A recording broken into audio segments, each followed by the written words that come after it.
Pemirsa, kita lanjutkan diskusi kita. Sekarang saya ke Dr. Tirta Mandiri Udi, influencer relawan. Halo Bang Kardi. Ya, ini apa yang dipengaruhi ini oleh influencer? Ya sebelumnya Assalamualaikum warahmatullahi wabarakatuh. Waalaikumsalam. Terima kasih sebelumnya kepada guru-guru saya yang di sini. Ini semua guru-guru saya Bang Kardi. Jadi zaman saya masih sekolah, ini beliau-beliau yang mengajar semua, termasuk yang hari ini gugur, almarhum Prof. Iwan itu adalah guru yang membimbing saya sampai sekarang di titik ini. Jadi Murid itu selalu ingat gurunya. Guru lupa murid. iya itu.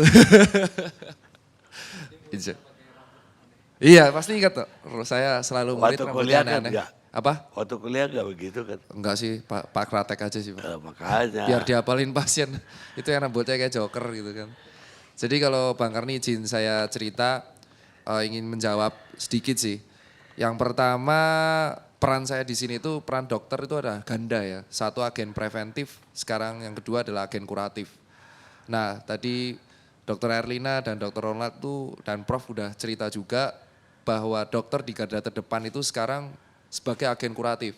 Tetapi juga peran yang paling penting itu adalah masyarakat untuk mengendalikan dan menurunkan tingkat infeksi. Nah ini peran dokter-dokter yang direlawan untuk garda terdepan yang menurunkan tingkat infeksi. Langkah-langkah yang kami lakukan itu saya bersama dengan sebuah yayasan yang sekarang ada apps-nya, Kita Bisa. Dan BNPB kemarin mengundang kami, jadi sekalian saya clearkan di sini di media, kemarin ada isu BNPB mengundang puluhan influencer, gitu kan, terus dihujat dibayar. Saya tegaskan, para influencer tidak pernah dibayar oleh negara. Kami mengeluarkan itu benar-benar pakai uang kami sendiri. Dan yang mengkoordinir salah satunya adalah saya, Fatur, Express Mau UGM yang pernah kesini juga, dan teman-teman dari BNPB dibantu oleh kita udah buat hashtag namanya Kurir Kebaikan. Salah satu peran Kurir Kebaikan udah dirasakan oleh Mas Ginanjar, itu adalah kami yang mengadakan, Mas Taki Malik, Dede Hamzah dari Depok. Jadi kita membuat hashtag namanya Sharing is Caring. Jika kamu memang memiliki kemampuan di atas rata-rata, dan kita kasihan ojol itu masih pejuang jalanan, belilah makanan sebanyak yang kamu bisa, berikan bayaran di tempat ataupun pakai GoPay atau OVO ataupun yang lain, dan itu bisa berikan makanannya kepada ojol tersebut karena mereka belum tentu bisa makan hari ini. Itu gerakan pertama Bang Kardi.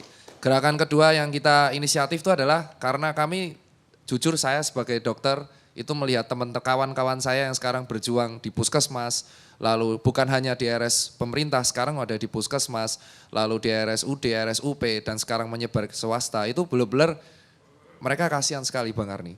Itu yang jarang banget dibuka dan salah satu kolega saya, kakak angkatan saya, Dr. Giovanni Van Empel yang alumni UGM yang sekarang PhD di Aussie, dia sempat pulang di sini 2 minggu untuk mewawancara sekitar 18 rumah sakit di Indonesia, jujur realitanya itu sangat-sangat menyedihkan.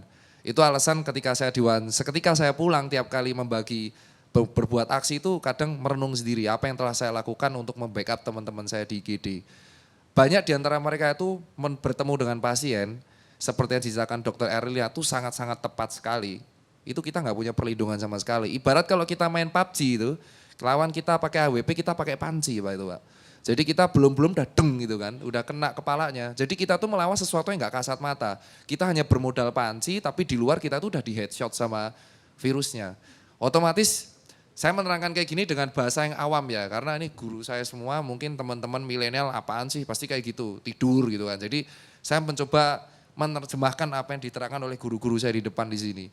Nah akhirnya kita inisiatif untuk membuat gerakan Bang Karni terutama di Jakarta. Kita bekerja sama dengan Dompet Duafa dan Kita Bisa untuk membuat 1000 disinfektan chamber di seluruh Jakarta. 1000 titik Bang Karni dan ini kita udah buat hari ini 3. Itu benar-benar kenapa, wah ini bukan berarti pemerintah nggak mampu, tapi kita mendengarkan sebagai BNPB kita dipercaya, kita ingin membuktikan pemerintah itu nggak sendiri. Ini bukan lagi tugas pemerintah doang, ini tugas satu negara. Tugasnya ojol, tugas kita. Ada 5 pejuang jalanan yang saya angkat di sebuah media sosial. Saya terima kasih Pak Deddy Corbuzier sudah mengangkat. 5 pejuang jalanan itu adalah yang pertama dokter dan tenaga medis. Jalanan itu war zone kalau saya bilang karena mereka zona merah. Kedua adalah polisi dan TNI karena mengamankan negara. Ketika adalah upah harian, ojol, tukang listrik, itu teman-teman nggak bisa ngecek internet kalau nggak ada petugas internet kabel fiber optik. Teman-teman nggak bisa sekarang listrik ini kalau nggak ada petugas PLN yang siap 24 jam melayani kita. Itu adalah petugas yang sering kita lupakan. 4, warteg, yaitu petugas UKM. Dan yang kelima pejuang jalanan adalah office boy dan cleaning service. 5 ini tuh sering banget dilupakan oleh kita. Dan akhirnya kita memutuskan selain 1 sharing is caring, kedua kita membuat disinfector chamber, ketiga kita membuat gerakan, saya bersama dengan Mas Hatar Muhammad Dayat, relawan BNPB, itu kita membuat gerakan untuk sama DMI menyemprot seluruh masjid di Jakarta dengan disinfektan sehingga mereka bisa beribadah dengan aman, menyemprot gereja dengan disinfektan, jadi itu aktif. Dan kita juga membuat kegiatan kemarin membuat menyemprot angkot di terminal-terminal karena itu adalah garda terdepan kami. Karena mereka juga nggak bisa di lockdown, jadi ketika pemerintah belum bisa menerapkan lockdown, kami yang berjalan. Apakah kami dibayar? Tidak. Karena saya sendiri udah punya bisnis dari yang lain dan teman-teman influencer punya uang lain. Ini saatnya kita satu negara tuh saling membantu. Dan yang keempat Bang Arni, teman-teman saya rumah sakit itu kan yang BNPB jujur kemarin kita apresiasi, terima kasih buat BNPB udah 40.000 tapi nggak tahu sampainya kapan, saya juga nggak tahu. Tapi yang jelas saya inisiatif menggalang dana juga. Saya sebagai dokter membeli resell masker Pak Arni. Ini yang paling ironis. Masker itu saya beli harga resell senilai 420 juta, 200 dari duit saya sendiri. Karena Mas Tirta kenapa, Pak Dokter Tirta kenapa membeli masker harga resell? Itu kan ngasih keuntungan. Kalau saya nggak beli masker harga resell, yang dijual oknum-oknum ini, yang entah gimana ada di oknum terus, teman saya mati di belakang. Jadi saya beli resell dan mereka kaya raya dapat mobil, mungkin Mini Cooper sebulan ya. Tapi saya ya bodo amat, tapi yang penting teman saya selamat. Dan itu saya bagikan ke Rumah Sakit Sarjito di Yogyakarta, Rumah Sakit Bethesda, Rumah Sakit di Jambi, Depok, Rumah Sakit Islam kemarin saya bagikan. Dan itu respon yang luar biasa saya dapatkan adalah, Pak Karni pernah nggak lihat orang habis pulang perang, capek, belum tidur, tapi begitu lihat dibantu tuh optimisnya naik. Itu adalah psikis yang jujur luar biasa tinggi sekali. Dan support terakhir yang saya coba lakukan bersama kawan-kawan, itu adalah gerakan memberikan makanan buat tenaga medis. Ada 3 gerakan yang saya bangun. Pertama saya membantu teman-teman FKUI membuat namanya Nutrisi Garda Terdepan. Nutrisi Garda Terdepan telah membuat makanan dan memberikan ke 4 rumah sakit rujukan utama. Salah satunya RS Persahabatan, mungkin kita itu yang memberikan adalah teman-teman FKUI. Terima kasih. Iya, itu karena saya gak tega aja lihat teman-teman itu praktek terus tapi makan cuma nasi dok gitu kan, maaf nasi telur bahasa Jawa ya. Nasi telur tiap hari dan kenapa bukan meremehkan tapi mereka ini butuh protein. Akhirnya Nutrisi Garda Depan dibangun oleh alumni FKUI dan teman-teman FKUI menyebarkan. Dan ini kita bentuk lagi dengan Pak Arief dari DMI, Dewan Masjid Indonesia. Kita membentuk juga gerakan membagikan 1.000 madu dan 1.000 telur rebus untuk semua rumah sakit yang ada di Jakarta. Itu aja yang kita bisa lakukan dan itu yang bisa dilakukan oleh warga. Jadi sebenarnya warga itu sudah stop lah kita hujat. Akan sangat mengecewakan ketika yang paling mengecewakan itu adalah ketika satu kebijakan kesehatan itu tidak sesuai, yang disalahkan presidennya. Itu nggak menyelesaikan masalah menurut saya. Dan ketika tidak sesuai yang disalahkan gubernur, itu nggak selesai masalah. Ya yang udah ya udah. Kalau orang Jawa bilang, sing wis ya wis loh, legowo mawon. Jadi sekarang itu kita saatnya, kalau kamu yang emang dikasih libur, ya libur di rumah aja gitu loh. Kalau bosen ya di rumah. Jangan malah nongkrong-nongkrong, kemarin di Bulungan nongkrong itu kan dibubarin akhirnya sama polisi, untung nggak di penjara. Dan yang kedua, yang pejuang jalanan ini yang kita support sekarang. Yang kita support secara mandiri dari teman-teman influencer, dari teman-teman dokter, dari teman-teman relawan yang kita support dengan membangun disinfektan chamber, mengajari cara cuci tangan. Dan kalau pulang rumah, jangan lupa kalau kamu emang tetap di jalan, pulang rumah jangan nyentuh anak dulu, jangan nyentuh istri dulu, jangan nyentuh orang tua dulu, langsung cuci tangan, cuci kaki, ke WC dulu. Dan yang terakhir, kalau misalkan ini, pembatasan wilayah dilakukan beneran, sebenarnya yang bisa dilakukan adalah sharing is caring. Yang kaya membantu yang nggak punya. Itu aja simpel, benar-benar. Tapi tetap ada yang julid. Berdasarkan undang-undang karantina yang ditandatangani oleh Pak Jokowi. Itu kalau ada terjadi karantina yang menanggung kebutuhan pangan adalah presiden.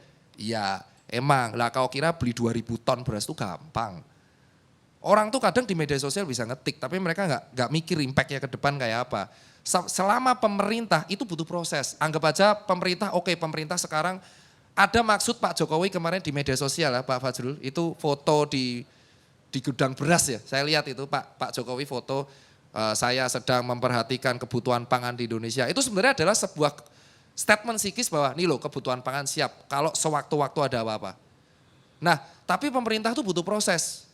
Pemerintah butuh proses dan ketika butuh proses itu, selayaknya kita, kalian tuh saudara Atta Halilintar gitu kan, teman-teman Reza Arab, Rachel V-nya dan teman-teman yang punya follower banyak yang selalu pamer mobil mewah di setiap Instagram dan YouTube-nya. Itu kan, tolonglah jual satu mobilmu dan berikan itu donasi ke teman-temanmu kalau emang kamu real pahlawan di sini men. Jangan cuma manfaatin follower buat pribadi. Ya kan Pak? Merdeka itu buat ojol, kenapa? Karena separuh pegawai saya, Susan Care, saya punya bisnis Susan Care, separuh pegawai saya itu anak jalanan. Saya itu juga pernah geladang, karena dari jadi dokter, saya ngerantau ke Blok M buat sewa, buat ruko sama kos, gak ada, saya ditampung sama teman-teman preman di Blok M. Dan di situ saya ngerti hidup harian kayak apa. Itu harusnya peran influencer sangat gede. Bayangin ads 10 juta subscriber, itu berapa miliar? Sumbanginlah langsung tuh buat ojol semua, mereka akan lockdown langsung 14 hari. Bener gak Pak? Ya itu, selesai. Tapi mau gak teman-teman influencer? Ya enggak, punya, bisa gak? Tapi kalau emang gak bisa, contoh Rachel V-nya, kemarin donasi dapat 5M, 2M langsung kasih PMI, lewat kita bisa. Nah yang lain ini, sembari menunggu pemerintah menyiapkan opsi, selayaknya kita yang kaya membantu yang miskin. Corona itu harusnya menjadi momen buat rakyat Indonesia untuk saling membantu. Yang dokter itu pahlawan sejati di sini, 8 tenaga medis sudah tumbang. Kalau sampai semua tenaga medis ini tumbang, ya udah siapa yang mau nolong? Habis men, Indonesia nggak boleh jadi kayak Itali bos. Itu, Itali itu kenapa bisa kayak gini? Kalau nggak salah bisa dicek ya, itu dokter di China dikirim volunteer dan dia mengatakan, sorry maaf dengan segala hormat, warganya ngeyel. Ya kan, udah ada yang jalanan tetap nongkrong. Saya masih ingat banget ada yang saya tegur, saya dokter, saya tegur itu. Di depan nongkrong kafe, bubar bor, ngapain jam segini nongkrong di luar sampai ngerokok. Nyawa gua, yang mati gua. Sebelum COVID menyerang gua pengen party dulu, buset. Iya, lu mati tapi lu nyebabin dokter-dokter juga mati Pak. Mending gua matiin lu lama-lama, gua laporin polisi, dibubarin di Blok M. Itu jadinya Blok M dibubarin, maaf tuh saya ngelaporin. Polda, karena saya nggak mau kalau kalian nongkrong tuh matiin teman-teman saya masalahnya. Karena hari ini guru saya udah meninggal, saya nggak mau dokter tuh tumbang dan perawat tuh tumbang. Udah cukup lah tuh 8 itu. Dan mereka tuh harusnya dianggap pahlawan Indonesia. Bukan benar-benar pahlawan. Dan yang pertanyaannya yang terakhir, karena itu sedikit kegiatan kami Bang Karni. Dan jujur saya tidur hanya 4-5 jam, besok pagi saya harus jam 7 ke RSUD Kebayoran. Itu red zone, kita harus masang 2 desinfektan di situ. Lalu siang saya ke RSCM untuk masang disinfektan chamber di situ. Sorenya kami akan memasang disinfektan di 5 chamber dan MRT dan tempat markas ojol. Ada 1 disinfektan saya pasang di depan markas Gojek Pak. Jadi nanti Grab sama Gojek bisa ke sana, tadi udah banyak Pak. Dan ini pertanyaan saya buat mungkin ada Bang Fajrul dan ex-menteri keuangan Pak Fuad. Yang saya tanyakan itu adalah kita saatnya bukan menyalahkan Pak. Cuman kok bisa sih APD itu langka di Indonesia? Apakah tidak ada sebuah kebijakan untuk melok APD di Indonesia sehingga kebutuhan APD itu terpenuhi? Karena itu bukan tugas dokter. Ketika dokter itu sampai berdonasi untuk sesama dokter, itu berarti ada yang salah. Dan itu bukan berarti menyalahkan pemerintah, tapi harus segera dievaluasi. Terus yang kedua, saya hanya melaporkan teman-teman saya dari Giovanni Van Empel ini dan melaporkan kerjaan dokter di lapangan. Mereka tuh sering nangis Pak, tiap malam. Kenapa? Karena nggak bisa pulang. Dan mereka nggak tega pulang karena ninggalin pasien di IGD dan di ruang isolasi. Dan faktanya adalah yang teman-teman semua ini harus tahu adalah teman-teman saya itu sebenarnya udah sakit. Semua ngerasain radang tenggorokan. Tapi mereka tetap swab test negatif, gas terus. Karena mereka nggak tega ninggalin pasien. Pertanyaannya adalah, ini kenapa SOP yang telah dibuat itu tidak menyebar rata di Indonesia Pak? Ini harus dievaluasi. Karena teman-teman saya residen sebuah di rumah sakit di Yogyakarta, itu sampai Februari tidak mendapatkan pelatihan penanganan corona. Jadi permasalahan di Indonesia itu bukan soal salah-salahan, tapi soal SOP yang berantakan. SOP yang berantakan. Jadi atasan sudah membuat SOP yang keren tapi tidak dilakukan dengan baik oleh jajaran tengah. Sehingga yang bawah akhirnya kita kayak pion maju aja terus. Kalau nonton film kayak 1917, 1917. Jadi komandannya nyuruh sekitar 20.000 tentara untuk perang padahal depannya itu jebakan Batman, isinya cuman granat dan meriam. Nah ibarat saya sekarang kayak gitu. Nah ini tolong dievaluasi. Dan evaluasi yang terakhir pertanyaannya adalah buat teman-teman, kenapa jubir Menkes itu kalau berbicara di media sosial tidak dikontrol ya Pak ya. Itu kekecewaan saya secara pribadi nih Bang Wajul. Jujur secara pribadi, karena kemarin sempat diundang di sebuah podcast, ini ada rumah sakit, mitra keluarga, kita sebut, ada pasien blow up, viral, wah viral tuh Pak. Jubir Menkes mengatakan, welcome to Indonesia, this is business. Itu rumah sakit dihujat habis-habisan Pak. Pak Menkes sudah minta maaf. Pak Menkes sudah minta maaf ya? Secara tertulis. Secara tertulis? Oh iya, berarti sudah bisa disebar di sini ya Pak, nanti didobel. Dan kedua, nah ini mohon lah Pak, ini yang ketiga permintaan saya mewakili teman-teman dokter, khususnya yang di IGD. Kita tuh kan lagi perang Pak, tolonglah jubir Menkes ini, Pak Yuri kalau misal lihat, dilatihlah cara PR-nya Pak. Kemarin menentukan duta imunitas, itu gunanya buat apa gitu loh, duta imunitas. Terus yang kedua statement begitu di vlog orang gitu loh. Jadi tolonglah berbicara yang emang penting-penting aja. Kalau emang berbicaranya nggak penting, tunjuklah orang yang kompeten. Itu aja sih pesan Pak. Karena kasihan dokter udah berjuang di net. Ketika beliau tuh selalu mengeluarkan statement yang ambigu, itu pasti yang diserang adalah dokternya, perawatnya, dijulitin. Sudah digaji, sudah disumpah, tapi kayak gini. Dokternya tidak melayani pasien, padahal itu triase Pak. Sampai saya edukasi triase mati-matian. Triase itu adalah ada merah, ada kuning, ada hijau, ada hitam. Itu ketika pasien dalam kondisi darurat banyak banget, kita terpaksa harus triase. Benar kata Dokter Erlina, tidak semua masyarakat tahu ketika rumah sakit itu bludak atau penuh banget. Dan ini, wah ini kondisinya kayaknya masih bagus gitu ya dok ya. Masih bisa jalan-jalan. Mbak, kamu pulang dulu mbak. Tapi karantina diri sendiri. Karena rumah sakit penuh ini. Pulang dulu ya. Nah itu maksudnya triase teman-teman. Jadi itu yang menurut saya harus disampaikan. Jangan, Dokter Elina itu guru kita loh, SP Paru loh. Dan beliau udah sepuh.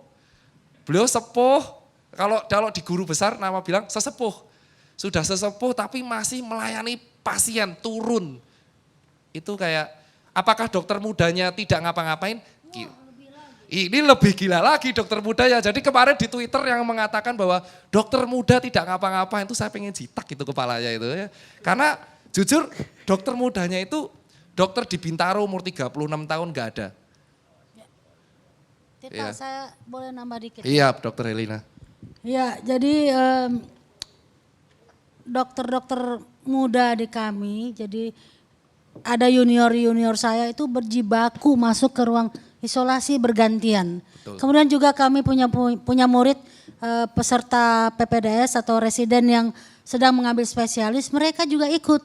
Dan saya baru tahu, ini saya terharu sekali ya, baru tahu karena saya ada di WA group, suatu WA group dan ternyata ada orang tua dari murid saya itu mengatakan, anak saya sudah 2 minggu tidak pulang ke rumah, tidak berani pulang, bukan apa-apa karena khawatir kalau pulang menularkan ke orang tuanya. Jadi buat saya ini menyedihkan sekali, artinya sudahlah berjibaku sampai juga memendam rasa rindu kepada orang tua. Baik. Dan ini kita nggak teriak-teriak gitu loh. Dan bahkan murid saya itu nggak cerita-cerita, saya taunya dari orang tuanya cerita kepada grup lainnya. Baik. Jadi tolong juga ini tidak ada dari kami satu lagi niatan untuk menelantarkan, kami betul-betul mengabdi, tapi memang pekerjaannya banyak dan itu Pasiennya baik banget. pasiennya banyak dan masyarakat tidak tahu ini kalau kita suruh pulang itu sebetulnya seperti dokter Tita katakan, kita suruh pulang karena kondisinya masih baik. Kalau di rumah sakit kan kita yang berat atau yang perlu perawatan. Begitu, terima kasih ya. Iya betul, itu saya wakilkan karena banyak teman-teman anak muda tuh ngujat terus dan saya nggak tega. Dan itulah alasan kenapa BNPB dan BUMN saya apresiasi dengan BUMN Pak Erik yang membuat Wisma Atlet. Saya pas H-1 saya koordinasi di situ Pak, bareng-bareng dengan Pak Maijen, Pak Polri dan kawan-kawan di situ. Dan saya juga apresiasi kemarin ketika saya edukasi cuci tangan, saya sangat dibantu oleh Polda Metro Jaya. Dan Polda Metro Jaya itu benar yang garda terdepan, Dokter Tita ayo kita bantu masyarakat. Dan ini Pak Karni, ini ada teman curhat Pak Karni dari Puskesmas. Kita itu wajib kunjungan ke rumah pasien ODP di daerah Cirebon. Tapi kita itu tanpa APD lengkap. Kita nekat karena kita sumpah dokter. Lalu jika ada PDP, prosedur perujukan pun masih kacau. It means rumah sakit rujukan COVID itu terlalu dikit. Jadi request teman-teman, rumah sakit rujukan standarnya ditambah, jangan persahabatan semua, nanti bludak di persahabatan. Ada banyak ya, ADP-nya, kapasitas beda-beda. Rumah sakit. Lalu Dinkes gak siap dikonsulin, jadi pasien bingung dan kewalahan. Dan tadi yang di rumah sakit darurat juga ada antrian pasien ODP. Nah ini sih sebenarnya semua berujung pada SOP. Jadi saran dari teman-teman kalau bisa Bang Fajrul ini sangat minta tolong banget disampaikan ke Pak Presiden dan Pak Menteri Kesehatan dan seluruh jajaran Komisi Kesehatan dan Departemen Kesehatan tuh kalau bisa rapat terbatas untuk merapikan SOP yang ada di Indonesia. Baik. Terima Jadi, kasih Pak Karni. dari baik Bu Erlina maupun Saudara Tirta, ini curhat yang paling utama itu kepada para pembuli ini. Artinya kita, dan ya APD udah jelas tadi. Bully itu sih nggak terlalu, Iya. tapi APD yang lebih penting. Saya lebih Bully itu kita nggak anggap penting itu, Tirta tapi tadi kan APD. menyinggung soal itu juga. Iya, dan Tapi APD betul juga Ibu penting. bilang itu tidak penting. Apapun kita bikin di Republik ini, Selalu salah. bukan selalu salah. Banyak yang mengatakan bagus, tapi pasti banyak juga yang mencela. Nabi pun tidak disukai gitu. Pak Jurul habis ini juga dihajar orang. Jangan mau. ILC bikin ini aja, setiap kita bikin. Dimaki-maki juga, dibilang itu hanya debat gak ada guna. Kita padahal bukan berdebat di sini. Ngasih pencerahan, ngasih pendidikan kepada publik. Tapi itulah. Sabar Bang Karni. Enggak, saya malah mau nasihatin Ibu. Sebanyak, dan Saudara Tirta, sebanyak yang benci kita, sebanyak yang sayang kita, sebanyak itu pula akan benci kita. Kata orang tua saya. Itu, saya Kata orang pulang tua lagi. saya.